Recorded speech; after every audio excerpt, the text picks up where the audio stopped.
Talking to oneself is a habit everyone indulges in. We could no more stop talking to ourselves than we could stop eating and drinking. All that we can do is control the nature and the direction of our inner conversation. Most of us are totally unaware of the fact that our inner conversations are the causes of the circumstances of our life. We are told that as a man thinketh in his heart, so is he. But do we know that man's thinking follows the tracks laid down in his own inner conversations? To turn the tracks to which he is tied in the direction in which he wants to go, he must put off his former conversation, which is called in the Bible the old man, and be renewed in the spirit of his mind. Speech is the image of mind. Therefore, to change his mind, he must first change his speech. By speech is meant those mental conversations we carry on with ourselves. The world is a magic circle of infinite possible mental transformations, for there are an infinite number of possible mental conversations. When man discovers the creative power of inner talking, he will realize his function and his mission in life. Then he can act to a purpose. Without such knowledge, he acts unconsciously. Everything is a manifestation of the mental conversations which go on in us without our being aware of them. But as civilized beings, we must become aware of them and act with a purpose. A man's mental conversations attracts his life. As long as there is no change in his inner talking, the personal history of the man remains the same. To attempt to change the world before we change our inner talking is the struggle against the very nature of things. Man can go round and round in the same circle of disappointments and misfortunes, not seeing them as caused by his own negative inner talking, but as caused by others. This may seem far-fetched, but it is a matter which lends itself to research and experiment. The formula the chemist illustrates is not more certainly provable than the formula of this science by which words are clothed in objective reality. One day a girl told me of her difficulties in working with her employer. She was convinced that he unjustly criticized and rejected her very best efforts. Upon hearing her story, I explained that if she thought him unfair, it was a sure sign that she herself was in need of a new conversation piece. There was no doubt but that she was mentally arguing with her employer, for others only echo that which we whisper to them in secret. She confessed that she argued with him mentally all day long. When she realized what she had been doing, she agreed to change her inner conversations with her employer. She imagined that he had congratulated her on her fine work, and that she, in turn, had thanked him for his praise and kindness. To her great delight, she soon discovered that her own attitude was the cause of all that befell her. The behavior of her employer reversed itself. It echoed, as it had always done, her mental conversations with him. I rarely see a person alone without wondering to what conversation piece is he tied. On what mysterious track is he walking? We must begin to take life consciously, for the solution of all problems lies just in this. The second man, the Lord from heaven in all of us, is trying to become self-conscious in the body, that he may be about his Father's business. What are his labors? To imitate his Father, to become master of the Word, master of his inner talking, that he may mold this world of ours into a likeness with the kingdom of love. The prophet said, "Be ye imitators of God as dear children." How would I imitate God? Well, we are told that God calls things that are not seen as though they were seen, and the unseen become seen. This is the way the girl called forth praise and kindness from her employer. She carried on an imaginary conversation with her employer from the premise that he had praised her work, and he did. Our inner conversations represent in various ways the world we live in. Our individual worlds are self-revelations of our own inner speech. We are told that every idle word that men shall speak, they shall give account thereof.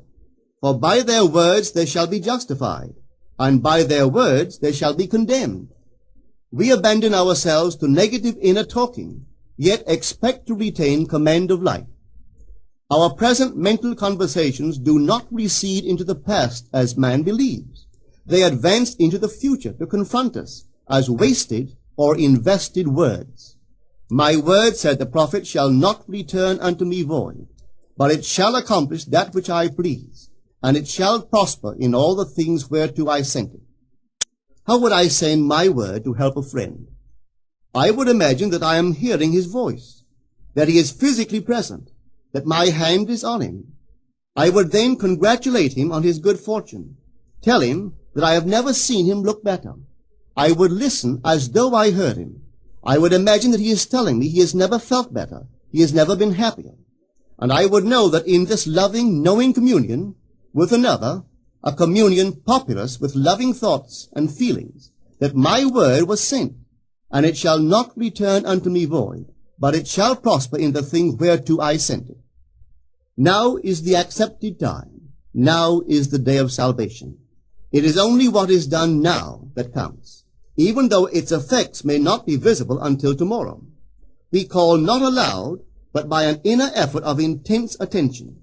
To listen attentively, as though you heard, is to create. The events and relationships of life are your word made visible. Most of us rob others of their willingness and their ability to be kind and generous by our fixed attitudes towards them. Our attitudes unfold within us in the form of mental conversations. Inner talking from premises of fulfilled desire is the way to consciously create circumstances. Our inner conversations are perpetually outpictured all round us in happenings. Therefore, what we desire to see and hear without, we must see and hear within, for the whole manifested world goes to show us what use we have made of the word. If you practice this art of controlled inner speaking, you too will know what a thrill it is to be able to say, and now I have told you before it come to pass, that when it is come to pass, ye might believe. You will be able to consciously use your imagination to transform and channel the immense creative energies of your inner speech from the mental, emotional level to the physical level. And I do not know what limits, if any, there are to such a process. What is your aim? Does your inner talking match it? It must, you know.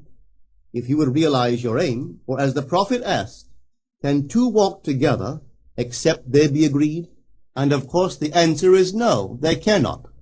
The two who must agree are your inner conversation and the state desired. That is, what you desire to see and hear without, you must see and hear within. Every stage of man's progress is made by the conscious exercise of his imagination, matching his inner speech to his fulfilled desire. As we control our inner talking, matching it to our fulfilled desires, we can lay aside all other processes. Then we simply act by clear imagination and intention. We imagine the wish fulfilled and carry on mental conversations from that premise. The right inner speech is the speech that would be yours were you to realize your ideal. In other words, it is the speech of fulfilled desire. Now you will understand how wise the ancient was when he told us in the Hermetica, there are two gifts which God has bestowed upon man alone and on no other mortal creature. These two are mind and speech, and the gift of mind and speech is equivalent to that of immortality. If a man uses these two gifts rightly, he will differ in nothing from the immortals. And when he quits his body, mind and speech will be his guides, and by them he will be brought into the troop of the gods and the souls that have attained to bliss. With the gift of mind and speech, you create the conditions and circumstances of life. In the beginning was the Word, and the Word was with God, and the Word was God. The Word, said Hermes, is Son, and mind is Father of the Word. They are not separate one from the other, for life is the union of word and mind. You and your inner talking or word are one. If your mind is one with your inner conversation, then to be transformed in mind is to be transformed in conversation. It was a flash of the deepest insight that taught Paul to write, put off the former conversation, the old man, which is corrupt, and be renewed in the spirit of your mind. Put on the new man. Put on the new man and be renewed in the spirit of your mind, is to change your inner conversation, for speech and mind are one. A change of speech is a change of mind. The prophet Samuel said, "The Lord spake by me, and his word was in my tongue." If the Lord's word was in the prophet's tongue, then the Lord's mouth that uttered the word must be the prophet's mind. For inner conversations originate in the mind and produce little tiny speech movements in the tongue. The prophet is telling us that the mouth of God is the mind of man, that our inner conversations are the word of God, creating life about us as we create it within ourselves. In the Bible you are told that the word is very near to you, in your mouth and in your heart, that you may do it. See, I have set before you this day life and good, death and evil, blessings and cursings. Choose life. The conditions and circumstances of life are not created by some power external to yourself. They are the conditions which result from the exercise of your freedom of choice, your freedom to choose the ideas to which you will respond. Now is the accepted time. This is the day of salvation. Whatsoever things are of good report, think on these things. For your future will be formed by the word of God, which is your present inner talking. You create your future by your inner conversation. The worlds were framed by the word of God, that is, your inner talking. See yonder fields? The sesamum was sesamum, the corn was corn, the silence and the darkness knew. So is a man's fate born. For ends run true to origins. If you would reap success, you must plant success. The idea in your mind, which starts the whole process going, is the idea which you accept as true. This is a very important point to grasp, for truth depends upon the intensity of imagination, not upon facts. When the girl imagined that her employer was unfair, his behavior confirmed her imagination. When she changed her assumption of him, his behavior reflected the change, proving that an assumption, though false, if persisted in, will harden into fact. The mind always behaves according to the assumption with which it starts. Therefore, to experience success, we must assume that we are successful. We must live wholly on the level of the imagination itself, and it must be consciously and deliberately undertaken. It does not matter if, at the present moment, external facts deny the truth of your assumption. If you persist in your assumption, it will become a fact. Signs follow. They do not precede. To assume a new concept of yourself is to that extent to change your inner talking or word of God, and is therefore putting on the new man. Our inner talking, though unheard by others, is more productive of future conditions than all the audible promises and threats of men. Your ideal is waiting to be incarnated, but unless you yourself offer it human parentage, it is incapable of birth. You must define the person you wish to be, and then assume the feeling of your wish fulfilled, in faith that that assumption will find expression through you. The true test of religion is in its use, but men have made it a thing to defend. It is to you that the words are spoken. Blessed is she that believed, for there shall be an accomplishment of those things which are spoken unto her from the Lord. Test it, try it. Conceive yourself to be one that you want to be, and remain faithful to that conception. For life here is only a training ground for image making. Try it and see if life will not shape itself on the model of your imagination. Everything in the world bears witness of the use or misuse of man's inner talking. Negative inner talking, particularly evil and envious inner talking, are the breeding ground of the future battlefields and penitentiaries of the world. Through habit, man has developed a secret affection for these negative inner conversations. Through them he justifies failure, criticizes his neighbors, gloats over the distress of others, and in general pours out his venom on all. Such misuse of the word perpetuates the violence of the world. The transformation of self requires that we meditate on a given phrase, a phrase which implies that our ideal is realized, and inwardly affirm it over and over and over again until we are inwardly affected by its implication, until we are possessed by it. Hold fast to your noble inner convictions or conversations. Nothing can take them from you but yourself. Nothing can stop them from becoming objective facts. All things are generated out of your imagination by the Word of God, which is your own inner conversation. And every imagination reaps its own words, which it has inwardly spoken. The great secret of success is a controlled inner conversation from premises of fulfilled desire. The only price you pay for success is the giving up of your former conversation, which belongs to the old man, the unsuccessful man. The time is ripe for many of us to take conscious charge in creating heaven on earth, to consciously and voluntarily use our imagination to inwardly hear and say only that which is in harmony with our ideal is actively bringing heaven to earth. Every time we exercise our imagination lovingly on behalf of another, we are literally mediating God to that one. Always use your imagination masterfully, as a participant, not an onlooker. In using your imagination to transform energy from the mental, emotional level to the physical level, extend your senses. Look and imagine that you are seeing what you want to see, that you are hearing what you want to hear, and touching what you want to touch. Become intensely aware of doing so. Give your imaginary state all the tones and feeling of reality. Keep on doing so until you arouse within yourself the mood of accomplishment and the feeling of relief. This is the active, voluntary use of the imagination, as distinguished from the passive, involuntary acceptance of appearances. It is by this active, voluntary use of the imagination that the second man, the Lord from heaven, is awakened in man. Men call imagination a plaything, the dream faculty, but actually it is the very gateway of reality. Imagination is the way to the state desired.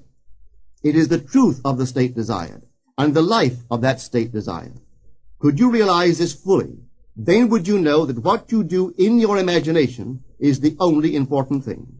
Within the circle of our imagination, the whole drama of life is being enacted over and over again.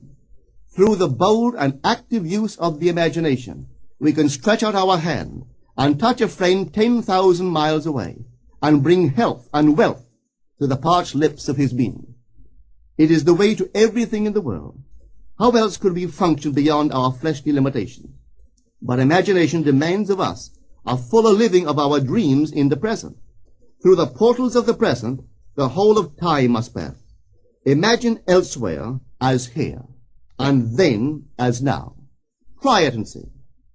You can always tell if you've succeeded in making the future dream a present fact by observing your inner talking. If you are inwardly saying what you would audibly say, were you physically present and physically moving about in that place, then you have succeeded. And you could prophesy it from these inner conversations and from the moods which they awaken within you, what your future will be. For one power alone makes a prophet, imagination, the divine vision.